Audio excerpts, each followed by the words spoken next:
I have been living in Moscow for 7 years.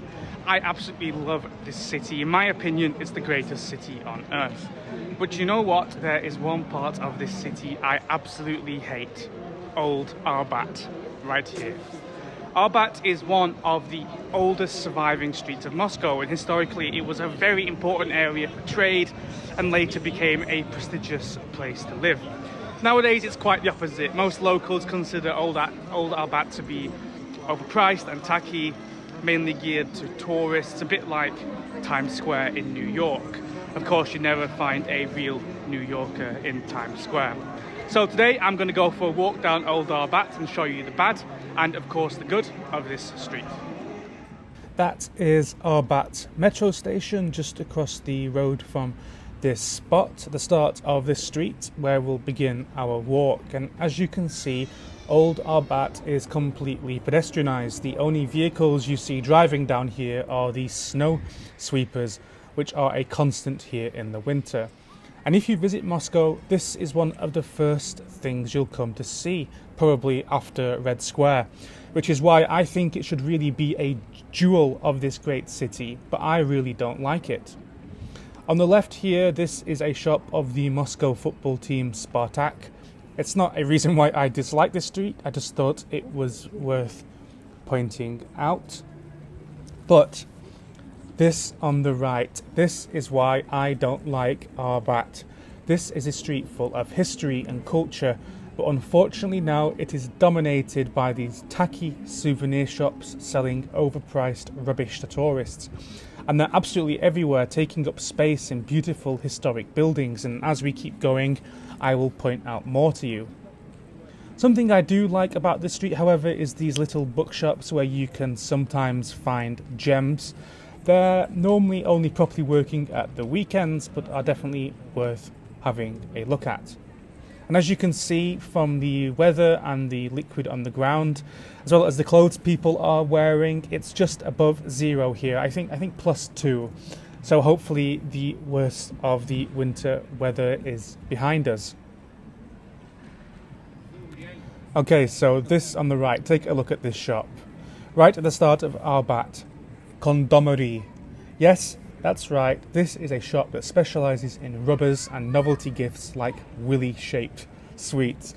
A good place to buy a joke gift if you're short of ideas, but is it really the kind of thing we want on Arbat? And yes, right next to it, another tacky souvenir shop.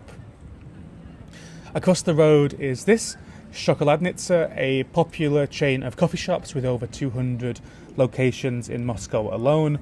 And next to it, again, another crappy, overpriced souvenir shop. This one has an I Love Moscow sign and sells hats, suitcases and t-shirts with popular cultural staples like Viktor Tsoy and Slova Patsana.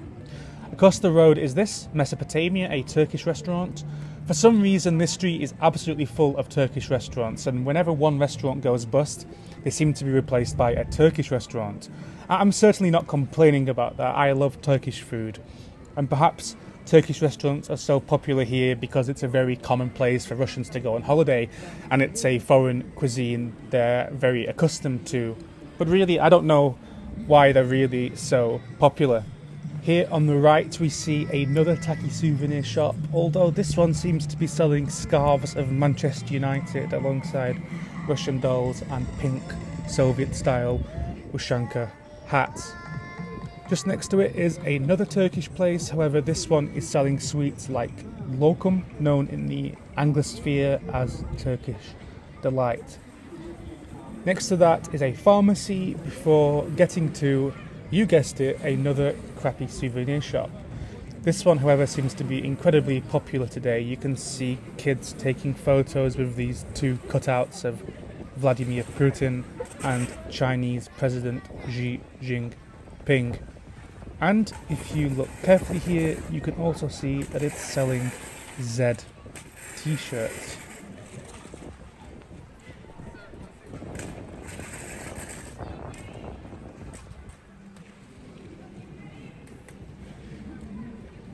Here on the left is another Turkish place, Beyoglu, selling doner kebabs, next to Pho Bo, a Vietnamese place.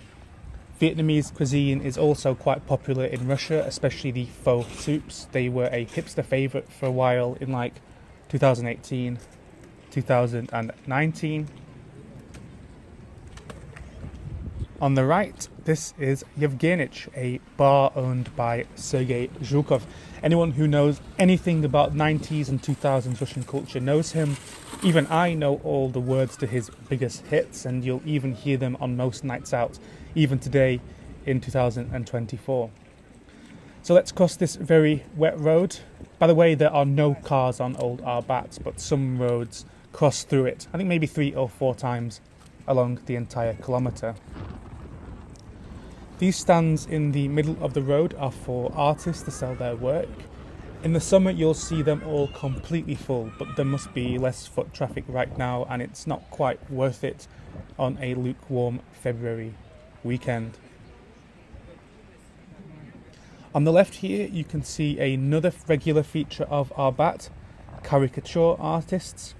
Looks like this woman has only just sat down.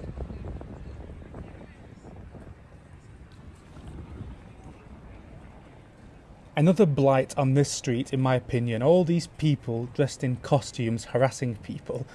It really brings down the tone of this exceptional, historical and special street. This is Taj Mahal, an Indian restaurant. It's not bad, but there are much better Indian restaurants in the city. And I'm British, so Indian food is my favourite.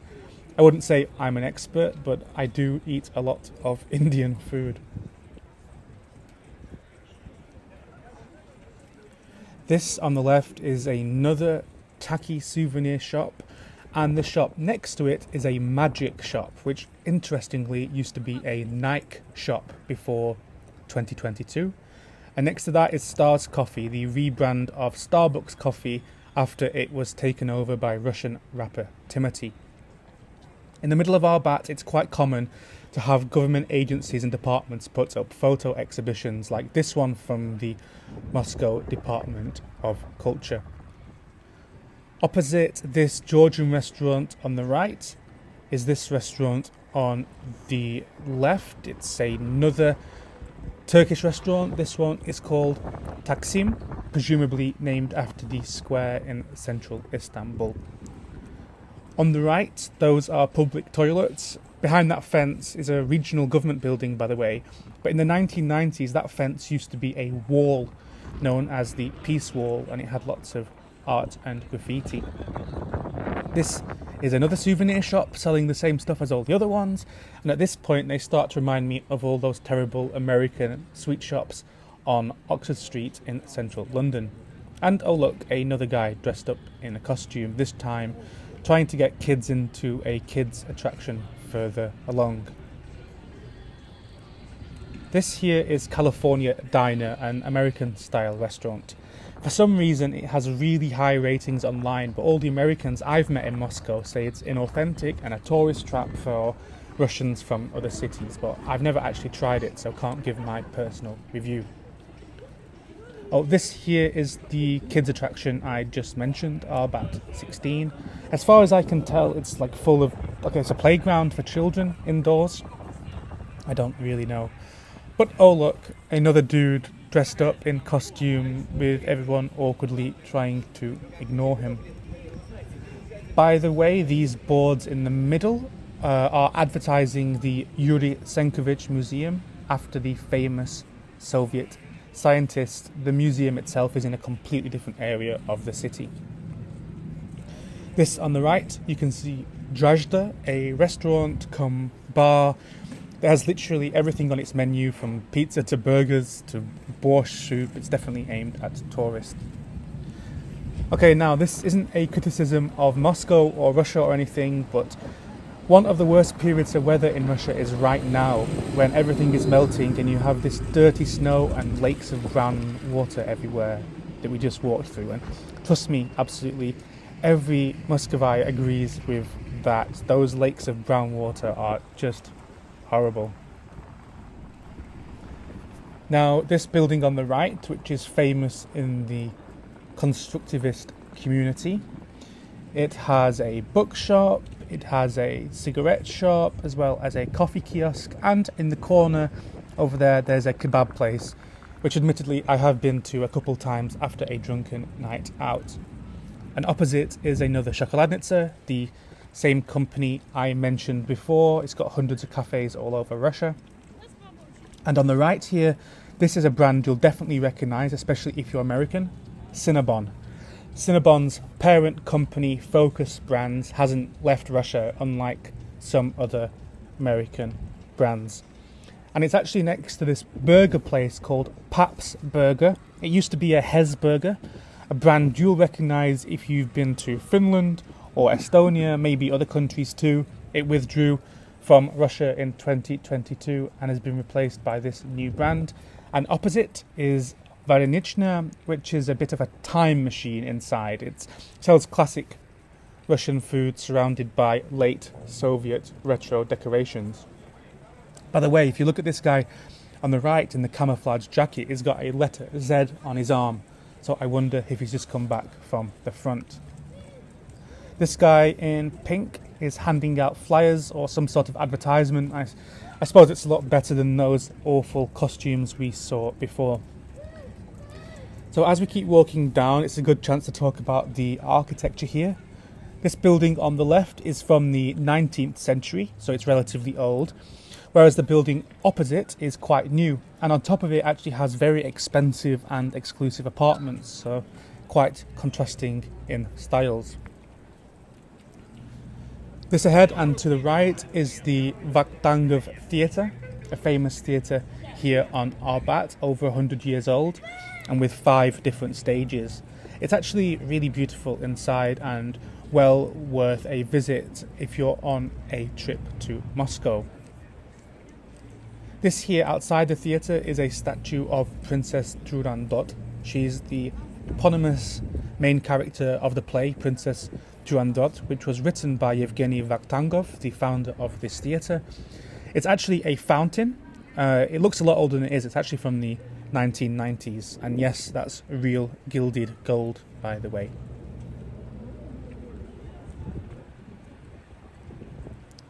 Outside the theatre on the screens, you can see what plays are coming up in the near future. Here you can see a play called Amadeus, about the Austrian composer Mozart. And this here is a statue of the guy I've mentioned a few times, the founder of this theatre, Vakhtangov. You can see people have rubbed his foot quite a few times for good luck. And next to the statue are more displays about what's coming up today. According to this, they're showing Puss in Boots today.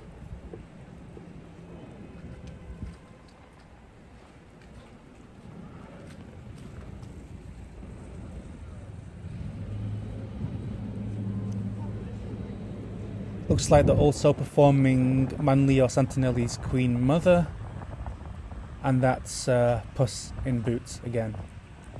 This place on the corner, by the way, it's called 16 Tons. It's a decent boozer.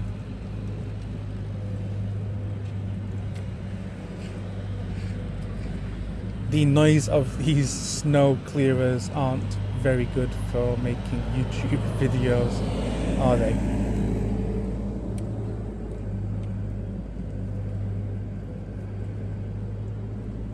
This wall on the left is probably the most famous part of Old Arbat, Tsoy's wall.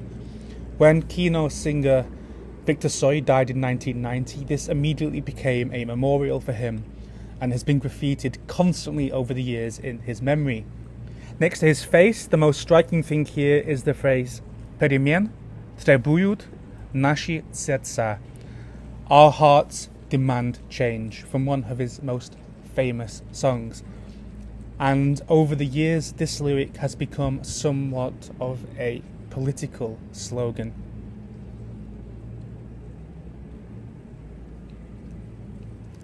Here in the centre of Arbat, we see another photo exhibition. This one is about ballet history, admittedly something I know absolutely nothing about.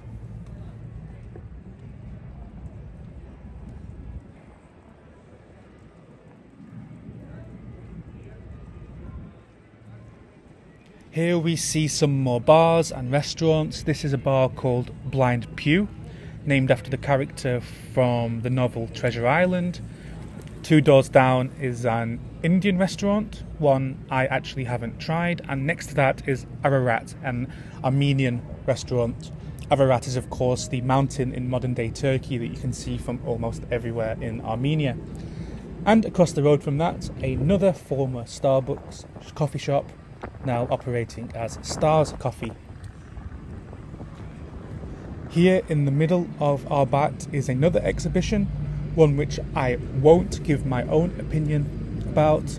This one has been put up by the Ministry of Defense and the Russian Army regarding the current fighting in Ukraine. It has some famous phrases from the Bible as well as Russian literature. They're all in Russian, apart from one at the end which has an English translation. Here you can see it says "Strength in Truth."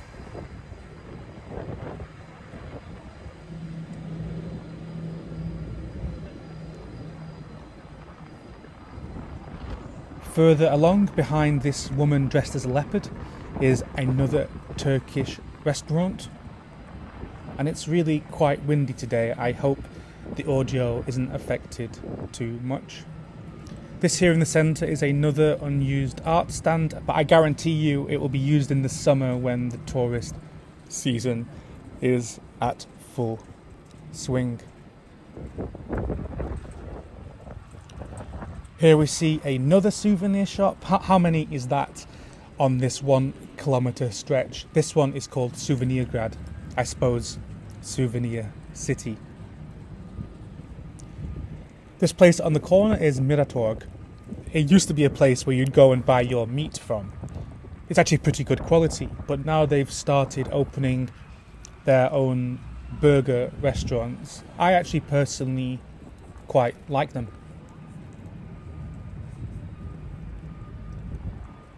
Let's maneuver around this couple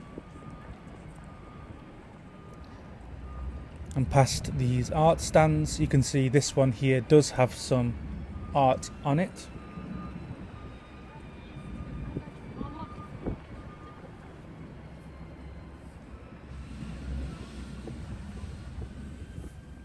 And let's have a look at this.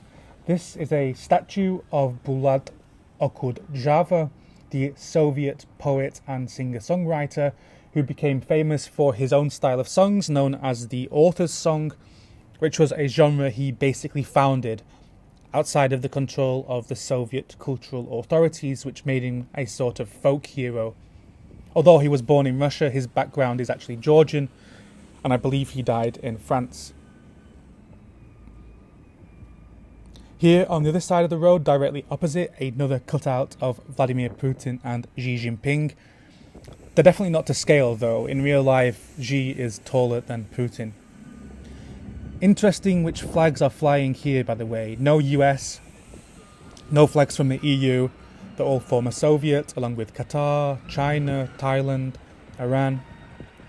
By the way, this restaurant on the right, Caspian, is an Azerbaijani restaurant named after the Caspian Sea, of course.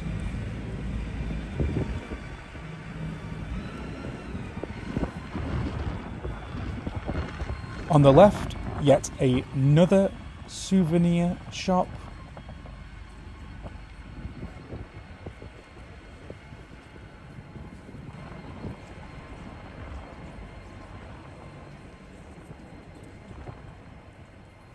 This on the right is the Bük, or the Bull, a chain of meat restaurants around the city that is extremely cheap for a reason I can't work out, but definitely one of the best value for money chains in the city and worth going to if you visit Moscow and want some cheap grub that's a decent quality.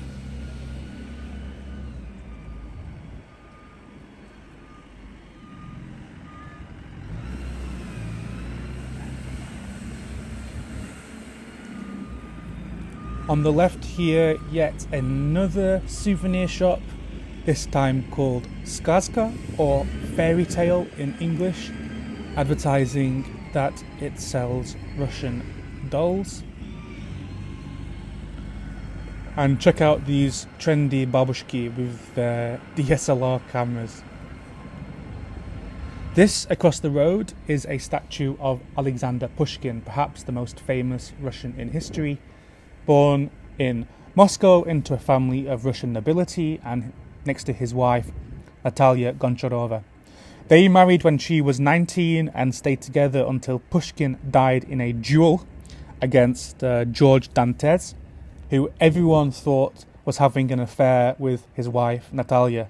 She married again, but together they are still together, immortalised here on Arbat. Oh, and directly opposite the statue in this blue house is where Pushkin and Goncharova lived together in the 1830s, and it's actually the first place they lived together after their marriage.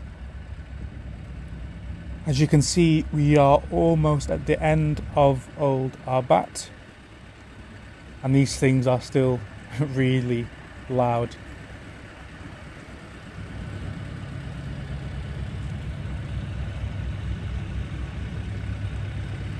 This building in the corner in yellow is Vkusnaya Tochka, the Russian replacement for McDonald's. And it always has been and still is really busy there all the time. And if you've been paying attention during this video, you'll have seen this huge skyscraper at the end of the road the whole time. It's the main building of the Ministry of Foreign Affairs. So thank you all for watching this video, and I look forward to reading all of your comments. Now I'm off for a knockoff Big Mac.